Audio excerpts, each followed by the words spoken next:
माँ का बुढ़ापा और अकेलापन। एक दंपति दिवाली की खरीदारी करने को हड़बड़ी में था। पति ने पत्नी से कहा, जल्दी करो, मेरे पास टाइम नहीं है, कहकर कमरे से बाहर निकल गया। तभी बाहर लॉन में बैठी माँ पर उसकी नज़र पड़ी। कुछ सोचते हुए वापस कमरे में आया और अपनी पत्नी से बोला, शालू, तुमने माँ से भी पूछा कि उनको दिवाली पर क्या चाहिए? शालिनी बोली, नहीं पूछा, अब उनको इस उम्र में क्या चाहिए होगा यार, 2 वक्त की रोटी और 2 जोड़ी कपड़े, इसमें पूछने वाली क्या बात है? यह बात नहीं है शालू, माँ पहली बार दिवाली पर हमारे घर में रुकी हुई हैं, वरना तो हर बार गांव में ही रहती हैं, तो औपचारिकता के लिए ही पूछ लेती। अरे इतनी ही माँ पर प्यार उमड़ रहा है तो खुद क्यों नहीं पूछ लेते? झल्लाकर चीखी थी शालू और कंधे पर हैंडबैग लटकाते हुए तेज़ी से बाहर निकल गई। सूरज माँ के पास जाकर बोला, माँ, हम लोग दिवाली की खरीदारी के लिए बाज़ार जा रहे हैं, आपको कुछ चाहिए तो? माँ बीच में ही बोल पड़ी, मुझे कुछ नहीं चाहिए बेटा, सोच लो माँ, अगर कुछ चाहिए तो बता दीजिए। सूरज के बहुत ज़ोर देने पर माँ बोली, ठीक है, तुम रुको, मैं लिख कर देती हूँ, तुम्हें और बहू को बहुत ख़रीदारी करनी है, कहीं भूल न जाओ, कहकर सूरज की माँ अपने कमरे में चली गई। कुछ देर बाद बाहर आई और लिस्ट सूरज को थमा दी। सूरज ड्राइविंग सीट पर बैठते हुए बोला, देखा शालू, माँ को भी कुछ चाहिए था पर बोल नहीं रही थी, मेरी ज़िद करने पर लिस्ट बनाकर दी है। इंसान जब तक ज़िंदा रहता है रोटी और कपड़े के अलावा भी बहुत कुछ चाहिए होता है। अच्छा बाबा, ठीक है, पर पहले मैं अपनी ज़रूरत का सारा सामान लूँगी, ये बाद में अपनी माँ की लिस्ट देखते ये रहना, कहकर शालिनी कार से बाहर निकल गई। पूरी खरीदारी करने के बाद शालिनी बोली, अब मैं बहुत थक गई हूँ, मैं कार में एसी चलाकर बैठती हूँ, आप अपनी माँ का सामान देख लो। अरे शालू, तुम भी रुको, फिर साथ चलते हैं, मुझे भी जल्दी है, देखता हूँ माँ ने इस दिवाली पर क्या मंगाया है, कहकर माँ की लिखी पर्ची जेब से निकालता है। बाप रे, इतनी लंबी लिस्ट, पता नहीं क्या क्या मंगाया होगा। ज़रूर अपने गांव वाले छोटे बेटे के परिवार के लिए बहुत सारे सामान मंगाए होंगे।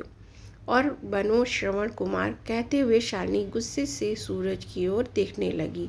पर ये क्या? सूरज की आंखों में आंसू और लिस्ट पकड़े हुए हाथ सूखे पत्ते की तरह हिल रहा था, पूरा शरीर कांप रहा था।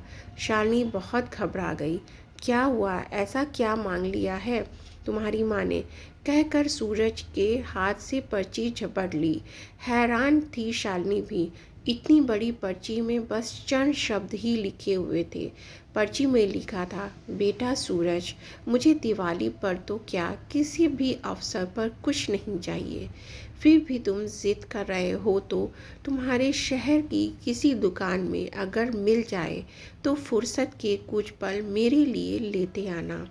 ढलती हुई सांझ हूँ अब मैं, सूरज, मुझे गहराते अंधियारे से डर लगने लगा है, बहुत डर लगता है। पल पल मेरी तरफ बढ़ रही मौत को देखकर जानती हूँ टाला नहीं जा सकता, शाश्वत सत्य है, पर अकेलेपन से बहुत घबराहट होती है सूरज। तो जब तक तुम्हारे पर घर पर हूँ, कुछ पल बैठा कर मेरे पास, कुछ देर के लिए ही सही, बांट लिया कर मेरे बुढ़ापे का अकेलापन। बिन दीप जलाए ही रोशन हो जाएगी मेरी जीवन की साज। कितने साल हो गए बेटा तुझे स्पर्श नहीं किया, एक बार फिर से आ मेरी गोद में सर रख और मैं ममता भरी हथेली से सहलाऊं तेरे सर को। एक बार फिर से इतराए मेरा हृदय मेरे अपनों को करीब, बहुत करीब पाकर, और मुस्कुरा कर मिलूं मौत के गले। क्या पता अगली दिवाली तक रहूं ना रहूं। पर्ची की आखिरी लाइन पढ़ते पढ़ते शालिनी फफक फफक कर रो पड़ी। ऐसी ही होती है माँ दोस्तों, अपने घर के उन विशाल हृदय वाले लोगों जिनको आप बूढ़े और बुढ़िया की श्रेणी में रखते हैं, वे आपके जीवन के कल्पतरु हैं। उनका यथोचित आदर, सम्मान, सेवा, शुश्रूषा और देखभाल करें। यकीन मानिए आपके भी बूढ़े होने के दिन नज़दीक ही हैं।